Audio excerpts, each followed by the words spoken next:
Facebook কিভাবে update দিবেন? Facebook update দেওয়া কিন্তু খুবই সোজা। আপনি যদি ফেসবুকটা আপডেট দিয়ে নেন তাহলে ফেসবুকের অনেক নতুন নতুন ফিচার আপনি ইউজ করতে পারবেন। ফেসবুক আপডেট দেওয়ার জন্য আপনার ফোনের প্লে স্টোরটা ওপেন করে নেবেন। প্লে স্টোর ওপেন হয়ে গেলে এই কোণাতে দেখতে পারবেন আপনার প্রোফাইল পাবেন, এখানে একবার ক্লিক করবেন। এখানে একটা অপশন দেখতে পারবেন ম্যানেজ অ্যাপস অ্যান্ড ডিভাইস, এটার উপর একবার ক্লিক করবেন। এখানে একটা অপশন পাবেন উপরেই আপডেট অ্যাভেলেবেল, এখানে একবার ক্লিক করবেন। এইখানে আপনি পেয়ে যাবেন ফেসবুক। দেখুন এই যে আমার ফেসবুক, আমারও ফেসবুকে আপডেট চলে এসেছে। আপনারও যদি ফেসবুকে আপডেট চলে আসে তাহলে জাস্ট এখান থেকে একবার আপডেটের উপরে ক্লিক করে দিবেন। আপডেটের উপরে ক্লিক করার সঙ্গে সঙ্গে এটা কিন্তু অটোমেটিক আপডেট চালু হয়ে যাবে, আপডেট হয়ে একদম ইনস্টল হয়ে যাবে, আপনাকে আর এখানে কিছু করতে হবে না।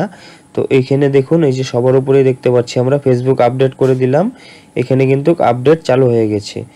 তো বন্ধুরা, ফেসবুক আপডেট করা কিন্তু খুবই সিম্পল। এই ভিডিওটা যদি আপনার কাছে ভালো লাগে তাহলে প্লিজ চ্যানেলটা সাবস্ক্রাইব করে দিবেন।